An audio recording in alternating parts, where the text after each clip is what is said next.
everybody. Welcome in to another episode of Sports Talk for You. My name is Aaron Bell. Today, we have a special guest. He is a writer at arrowhead1.com. You can follow all of his columns online there for the Kansas City Chiefs. I want to welcome in Price Carter. Hello, Price. Hey, how's it going, Aaron? Pretty good. I want to thank you again for taking your time out of your Friday evening to be on here with us. Yeah, no problem. Sorry about my background. My wife's a virtual teacher, so we just brought home our newborn about a week ago. So she's downstairs with the baby, so I'm resorted to the virtual classroom. So I've got all these lovely bulletin boards behind me. Well, congratulations on that, and keep that baby safe. Rough time of year to have. Yeah, it's a weird time right now, so we're trying to be as careful as we can. Just stay home and do the takeout, and stay home and be safe. Yeah. My co-host Adam will be on here in a minute. He's still getting some stuff getting going here, but let's get started with the big news out of Kansas City this week. LeVeon Bell signing the one-year deal. What kind of impact will this have with Kansas City? I mean, a lot of people, including me, because I didn't expect Bell to sign with the Chiefs with having Hilaire and Darrell Williams in the backfield. But I mean, if he can keep his attitude straight, I believe this will be a good signing, but I'm just only worried about his attitude. So what kind of impact do you think this will have with the Chiefs? Well, I was kind of of the same thought. Whenever the news first came out of New York that they were looking to trade him, Chiefs fans, especially on Twitter, we always go nuts anytime any player's up for trade because we just want to make the team better. And I tweeted something along these lines of just no, like it's not going to happen. Just give it up. It's not even worth it. Then when he got cut, it became a bit more interesting because of the finances. You figured he was going to be on a cheaper one-year deal sort of thing. This kind of, you can't really talk about the Bell signing without talking about Edwards-Helaire a little bit and the impact of drafting him had. I was, for one, really excited whenever they drafted Clyde because for the first time in, I can't really remember when, we had a legitimate 1-2 punch at running back. And Andy Reid really is one of those guys that likes to go with kind of his guy. You saw that with Jamal Charles and Kareem Hunt, even the year that Spencer Ware kind of took over. He really kind of likes one guy in the backfield. But when they drafted Clyde, I was excited because it gave Damian Williams an opportunity to share his role with other people. And they lost that whenever he opted out. And I think that that's kind of caused Clyde to maybe be overexposed a little bit. Pandemic aside, right? He's in a year that he's probably lost a crazy amount of reps.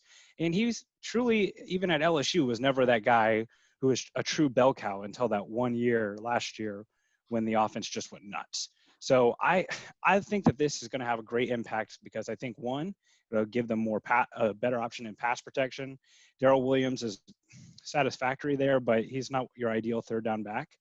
And I think that it will enhance Clyde's ability, allow him to be spelled a little bit so he doesn't hit that rookie wall halfway through the year. And most importantly, I think that the answer to the question, does this make the Chiefs a better team, is yes. And I think that that's really important, especially in a year when they're run it back and everything like that. It really gives the Chiefs new life. I mean, you can't imagine that locker room isn't going to be hyped up for this game against Buffalo, knowing that their GM went out and got him another guy who's been a Pro Bowl level player. So I think the signing has an immediate impact as far as the locker room. I think it'll take a little bit longer for it to have an on the field impact because they've got to get him in the playbook and everything like that. But I love the signing as long as, it's not something that they're super financially committed, because we saw last year those in-season additions can be huge. If they end up paying them all $6 million of their cap space, and then they can't go get another guard or a corner, so if someone goes down, I don't love it as much then. But overall, I think that it makes the offense that was already lethal just that much more deadly.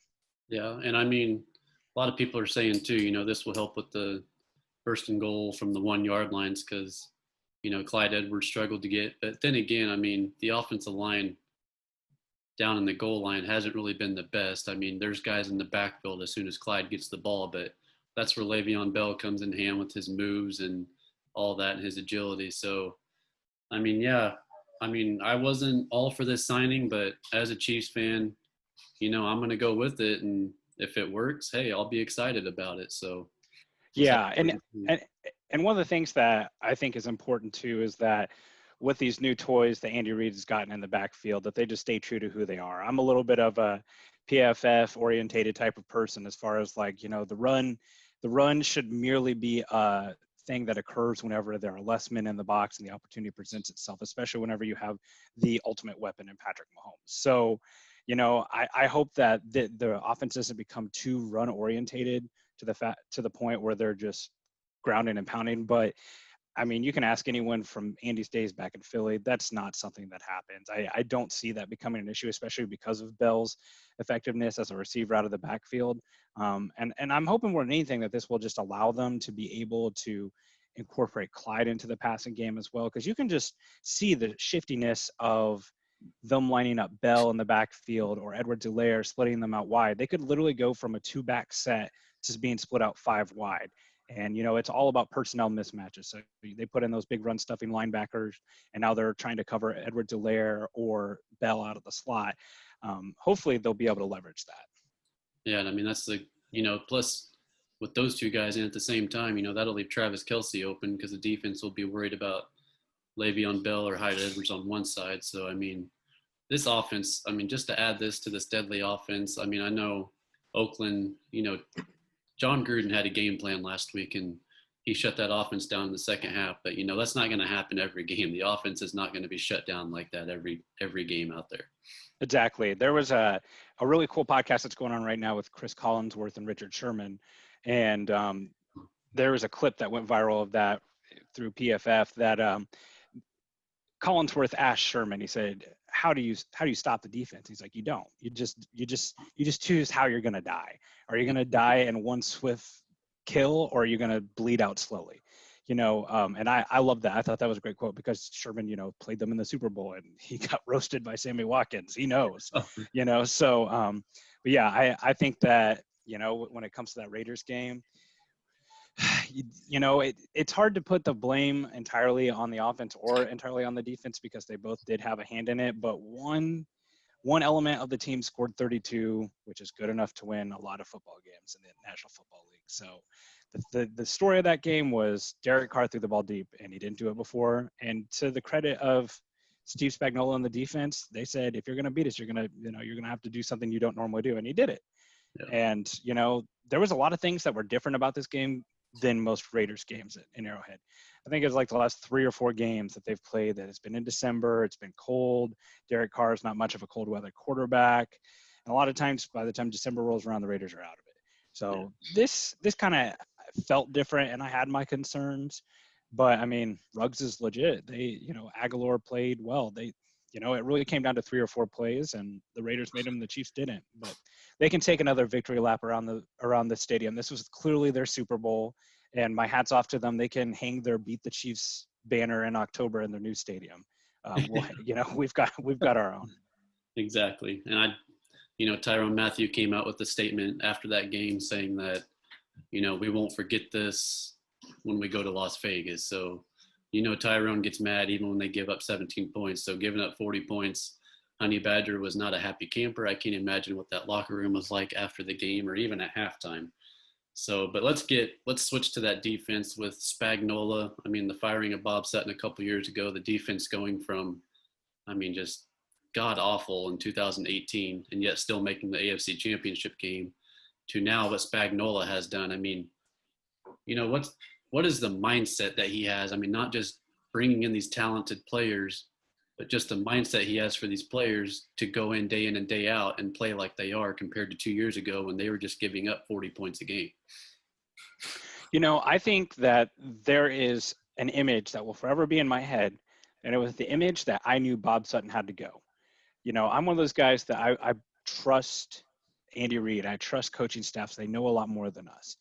But I believe it was 2017, the Chiefs-Steelers game, divisional round in Arrowhead, and it will be the image of Justin Houston running down Antonio Brown in the slot, which in itself was impressive for an edge rusher to run him down.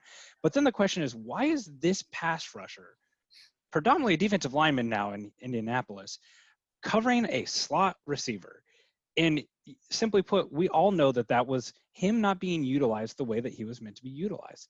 And I think that image speaks so clearly about why Spagnuolo is such a great option for the Chiefs defense, because he leverages players at what they are best at. And for instance, with players like Tyrann Mathieu, he knows what Tyrann Mathieu excels at, and he utilizes him and his flexibility to allow other players to shine. He doesn't allow them to get overexposed. Dan Swartzen is, he's one of those players that sometimes draw the ire of a lot of Chiefs fan base. And I mean, he got toasted on that Ruggs touchdown last week because he bid on something. But there are times like in the Houston game that you're sitting here just, ball don't lie. Like Dan Swartzen's legit. Like, he's done a lot for us. And Spagnuolo allows his players to do that because he utilizes the weapons the way they're meant to be. He finds what players are good at and then allows players around that to excel. We knew Mathieu, he was very versatile when he came in. He could play deep, play that center field type of role. He can play box safety a little bit, and he can play out of the slot. And last year, he really played that ball hawk, kind of fly into the ball, kind of allowed him to improvise and be a turnover guy. This year, with the loss of Fuller, he's played a lot more in the slot, but he's also allowed other players like Snead, whenever he was playing well. We've seen Fenton kind of elevate a little bit this year to step up into new roles. Same with Frank Clark. Frank Clark and Chris Jones have two very different pass rush styles. Chris Jones is much more power, quick off the ball, in your face, disruptive. Frank Clark's a little bit more of a relentless pursuit. We saw that a lot in that Houston Texans game. And in that game, they didn't have Chris Jones, but he allowed the scheme. It really kind of looked like back then it was, Suggs and some of the other guys. He allowed them to maintain the blocks, and then Frank Clark just chased him around and got all those sacks on Deshaun Watson. So, I mean, I was a huge fan of Spags even when he was fired from New York. I'll give credit to Seren Petro on 810. He basically tried to hire Spagnuolo at the 2017 Super Bowl, where it was Eagles versus Patriots, I believe, after he just gotten let go by the Giants. And I think you can't talk enough about that year that he took off. I think that was probably good for him. I mean, one, he was getting paid to do nothing, which rocks, but he was studying and kind of, did a lot of research on defenses. More than anything, I think Spagnuolo is a great fit for the Chiefs defense because he forces the other team to get out of their comfort zone. You see him send those, house blitzes, cover zero. That's really all the Chiefs defense needs. When they have a dominant offense, they don't need to be, one of those teams like the 49ers were last year where, the defense had to go out and dominate for them to win. They just need someone who can cause a few turnovers. I mean, you feel like if you're a Chiefs fan, if they cause the other team to punt more than once, you've probably got a high chance of winning that game. So I think that it was definitely the right decision. There was a lot of people who looked at that record with the Giants, and then when he was coaching with the Saints, which that was a huge year with the Bounty Gate, everything, that really didn't like the hiring. But to this point, you got to give it credit. Even coming off their worst performance, they'll get it together. I'm not too concerned about that. Like I said, it kind of came back to them deciding to make one big choice and throwing the ball deep. And to Spag's credit, he made Derek Carr make some plays, and he did it. Yeah, because I do believe that Spagnuolo's game plan and that they went over it was he decided to go cover one and bring the blitzes to make Derek Carr throw deep, like you said. And I mean, that was, with Henry Ruggs, I think if Henry Ruggs would have been out like he was the last 2 weeks, maybe the Chiefs would have won that game because having Henry Ruggs and having to guard him and then leaving other guys open. I mean, the Chiefs did do a good job at shutting Hunter Renfrow down because he had big 2 weeks right before that. So yeah. And one thing that I kind of do still worry about a little bit, and my worry as a Chiefs fan is always just because you hope for the best. As I'm learning this as a new parent, you worry about everything. Every cough, every sniffle is something new, something scary. But like starting from last year, where the defense really started to play really well, and they got on that big run where they kind of started looking dominant. Here are the quarterbacks that they faced, because I pinned this down. Since then, so since that time to now, they faced Phillip Rivers twice, Derek Carr, Tom Brady, Drew Lock, Mitch Trubisky, Deshaun Watson twice, Ryan Tannehill, Garoppolo, Herbert, Lamar Jackson, Stidham / Hoyer, and Derek Carr again. there's some good players in there right now. Deshaun Watson's kind of that stock is really low, but he's a great quarterback. Ryan Tannehill, hit or miss. He has some good moments, and obviously Tom Brady is Tom Brady, but that's not exactly a murderer's row. I mean, Lamar Jackson, we know that he is a weapon, but maybe not the passing weapon. The one thing that I get concerned about with the Chiefs defense is just people do not seem to push them over the top a lot, and I'm kind of interested to see how that goes from here. Stephon Diggs and Pitt State's very own what's his name? There's a wide receiver from the Bills that's very very good that went to Pitt State, but I could see them trying to push him over the top because the Chiefs don't exactly have a ton of speed on the edge. Thornhill's solid back there, still kind of rehabbing that knee a little bit. That's my one concern is that those quarterbacks, while there are some good quarterbacks in there, no one's really just tried to beat the Chiefs at their own game and just outshoot them. And truthfully, I think that's the way you do it. People talk about control the ball and, keep Mahomes on the bench type of stuff.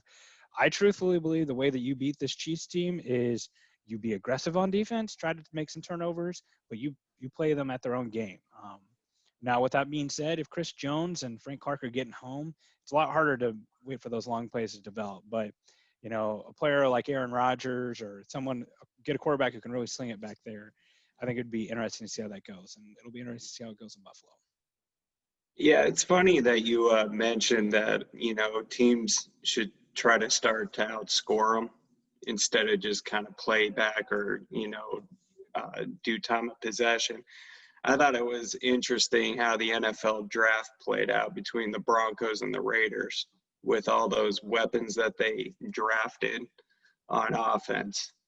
And I think I'm agreeing with you on that point because I think in another year or two, you're going to see scores that will probably be in the 40s between the Broncos and the Raiders, And also, too, I just have a quick question for you. I'm going to spitball this with you a little bit.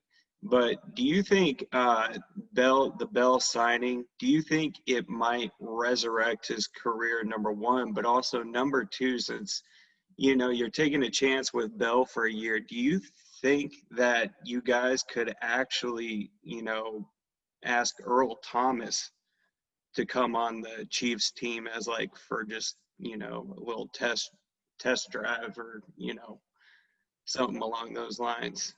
You ever Yeah. see that happening too? Well, with Bell, I think that this was the perfect situation. We know he was offered the Miami job as well. And truthfully, I was listening to Nate Taylor and Joshua Briscoe on their podcast on The Athletic today. And Nate Taylor subtly dropped some news that the news about him going to Miami was never really a real thing. That basically that was Le'Veon Bell and his agent leveraging himself. He knew he was going to Kansas City, but wanted to play up the more money to Miami story to make himself look like he's choosing the competition, choosing the ring type of thing, which, is smart. I think that this is the perfect situation for Bell because he's probably going to get 40% of the snaps, maybe 50-50. So he's going to be fresh. He's got a creative play caller. He's going to be on a postseason stage, and he's not going to be overexposed. If he goes to Miami and gets the ball 16, 17 times a game, that's when you can start to be overexposed and kind of, some of those numbers start to drop. So I think that, as far as the term resurrection, I'm not sure that is 100% the term I would use, but do I think that he could get another decent second contract? Absolutely. I think that that's what this is all about, is that he went to a place that he's going to be exposed, be on a big spotlight. People realize, oh, hey, because no one watches Jets games. I mean, no one would subject themselves to that. But I think that he's going to be able to show enough in a sample size that he's going to pop on the tape and someone's going to be able to go up and pick him up. I don't have any thoughts of the Chiefs going back with him next year after this. This is kind of a friendship of convenience. It's something that worked for both teams. They needed him. He needed them. And as for Earl Thomas, I think that the best way to explain the Earl Thomas situation in relation to the Le'Veon Bell situation is just look at the timeline. Le'Veon Bell, no one wanted to trade it for him because of his contract, but he was signed within 3 or 4 days of him being cut. How long has Earl Thomas been sitting out there? He's been sitting out there for a while. I'm sure that, do I think that the Chiefs defense could benefit from someone like Earl Thomas? Probably. I mean, obviously the guy's got a great Hall of Fame worthy record at this point, track record and all those things. But the news the Ravens are one of the top franchises in the league as far as ownership, collaboration, management. They don't take crap from people. And the fact that the players wanted him out says a lot, because this was, from what I understand, this was a player's decision. And don't forget about that weird story about him with like his brother and another woman sleeping together in the off season, and his girlfriend or wife holding him at gunpoint. I mean, I think the tread was starting to come off the tires for a while there with Earl Thomas. And the fact that, and I know Houston brought him in, if the Houston defense refuses to sign you, there's something wrong, because they ain't stopping anybody.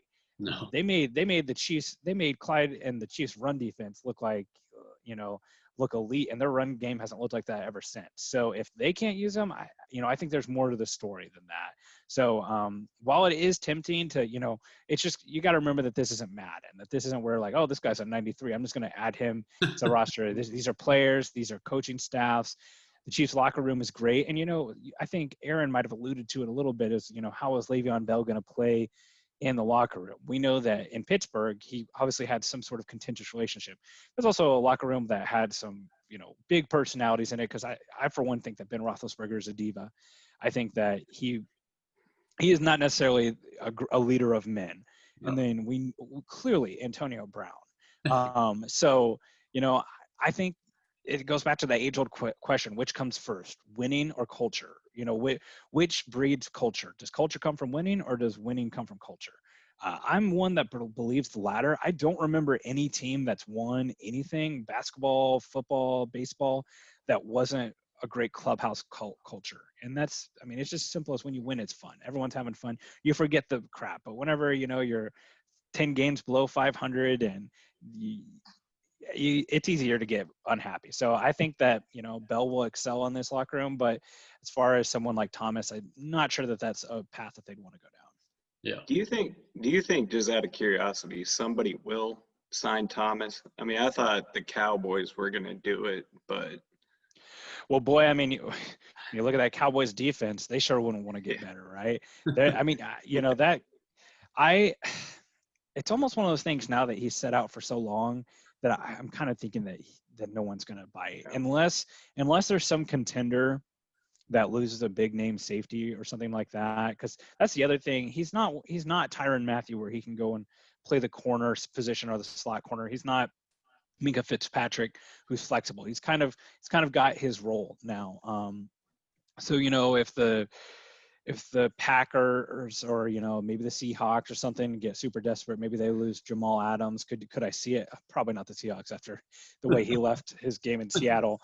But I would say I could see, what I see more likely is him setting out a year, maybe rebuilding his stock a little bit, and then someone brings him in on kind of a prove it deal. I don't think he's played his last snap.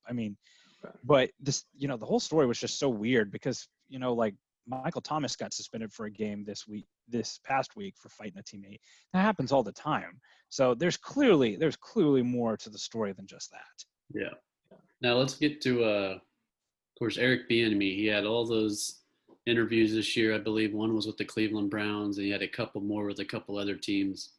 Now with this whole, African-American minority coaching, and now teams have to at least interview one African-American coach. Eric Bieniemy's been the talk that this is most likely probably 75% his last year as a Chief, and that he will get a head coaching job next year. Do you see him being a head coach, maybe with the Jets if they let Adam Gates go, or down in Miami or down in Jacksonville? Well, first off, so the addition to the Rooney Rule, it used to be one minority, and now they've made it to where you have to interview two minority, and then it also applies to front office jobs as well. But first off, the fact that rule even has to be made is a little ridiculous. I understand the goal for diversity there. I completely do. But the fact that their feet have to be held to the fire, that they must do it, is a little preposterous. But, I think that you look at Matt Nagy, you look at Doug Peterson and their success, and people forget some of the other smaller people. Sean McDermott's technically from Andy Reid's tree. There's a lot of good coaches that come from the Andy Reid tree.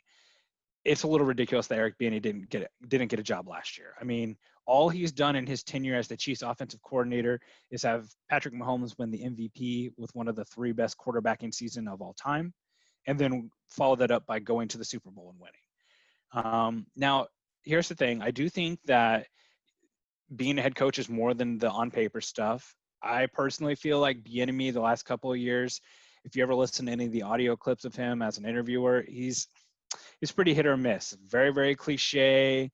Doesn't really say a whole lot, which I mean, Andy doesn't either, but Bieniemy just seems different. He seems things kind of get under his skin a little bit when he's up there at the podium, but this year's you can tell he's much more poised. He had that quote, I think it was either in training camp or right at the beginning of the season. He called Patrick Mahomes a competitive prick, and all the beat writers instantly started typing on their keyboards a story about it, right?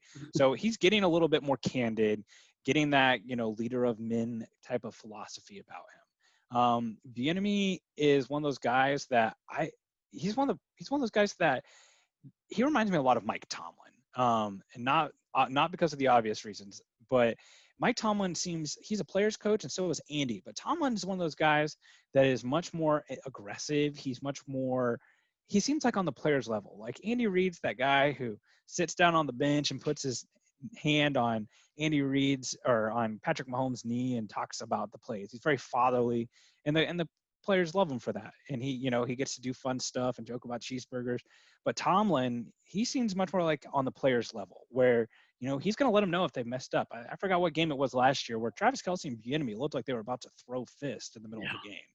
But that accountability and stuff like that means something, because I forgot what game it was. I think it was right after that Darwin Thompson fumble in the Baltimore game where Eric Bieniemy said, well, no, we're getting back out there and we're going to go on another run. And then they drove down and did that Eric Fisher touchdown. Yeah. So Bieniemy clearly has the gas to make it work. I think that he would be a great coach. I think that clearly he's got plenty of experience that is worthwhile. And we forget, too, that he had an incredible run as a running backs coach before he was ever an offensive coordinator, because he made sure Kendrick West and Spencer Ware look like, above average running backs, including Niall Davis, who all those guys have not peed a drop since they left the Chiefs. So I think that he will get a job this year. I think that there would basically be NFL rioting in the street if he didn't, because at this point, it's, every NFL media you listen to when it comes to the recent coaching vacancies, it's, will Eric Bieniemy go here? Supposedly Deshaun Watson's already clamoring for him. I went ahead and just went down and looked at all the coaches spots that I think that could be open. There's usually one surprise one. I have the Jets, maybe the Broncos, maybe the Chargers, Jacksonville, Houston, Detroit, and Atlanta. Those were the ones I could see happening. So some of those seem very imminent. Some of those pretty hit and miss. Like Vic Fangio, he's only been there 2 years, hasn't had a fully healthy Drew Lock for a season. Personally, I think they should move on, but that's just me. And the Chargers, they continue to underachieve with one of the better rosters in the NFL. I went ahead and crossed off Denver and the Chargers because if you look at Andy Reid's tree, they do not go in division or even in conference. Nagy, Peterson, they've all went to the other conference. When you think about what type of coaching job you want, I think there's really 3 things that kind of factor into there. The roster that they have, ownership as far as, what it's like up the top, because terrible ownership can completely destroy an organization. You look at the Colts, some of the other ones that have some very unstable ownership, it's hard to overcome that. And then capital, what they have financially as far as the cap goes, and then what they have draft-wise. Personally, this is probably a little bit of a spicy take. I think that the best job for Eric Bieniemy next year to take would be Detroit. I think that they're lacking a little bit in the ownership. First off, Matt Patricia is an idiot. He's another one of those guys that's just riding on Belichick's coattails. He said something. They had a game, their week 2 game. He made some quote about how he knows about how to make game-changing plays because he made one of the biggest interceptions in Super Bowl history. And it's like, sir, you were not on the field. Malcolm Butler made that play. You just made the call that happened. But that's beside the stuff. Well, Detroit, they should have handed the ball off to Marshawn Lynch too, so they made a bad play call. Exactly. Yes. Yeah. Maybe Pete Carroll made the best interception in Super Bowl history. But Detroit, first off, depending on what you think of Matt Stafford, I'm a big Stafford fan. I think he's still got tread on the tires. I think he's a good player. They've got several good running backs there. For some reason, they continue to draft them and sign them. Kenny Golladay, Marvin Jones. They've got lots of good. They've got Hawkinson. That's a good offense. There's a lot of potential there. They're gonna have draft capital. They've got guys on the defense. They signed Trey Flowers. Old friend Reggie Ragland's there. Okuda they just got in the draft, and they're going to have capital this year. I could see that being a sneaky good job. They're inside. Now, the ownership there is not as good as some of the other places that it could be, but I think that could be a sneaky one because I don't know. I know that a lot of people want him to go to the Texans, but that might be a little bit too close to home for him. And, I don't know how that works. That might be completely up to Bieniemy, or maybe Andy kind of has a say on that a little bit, but that would be the top job for him. I could also see the same thing with Atlanta. Calvin Ridley and Julio Jones are both stupid as wide receivers, just awesome. There's good weapons there, similar type of thing. I could see Bieniemy really excelling down there. Then I had Houston, obviously Deshaun Watson, but Miami's making their first and second round picks next year.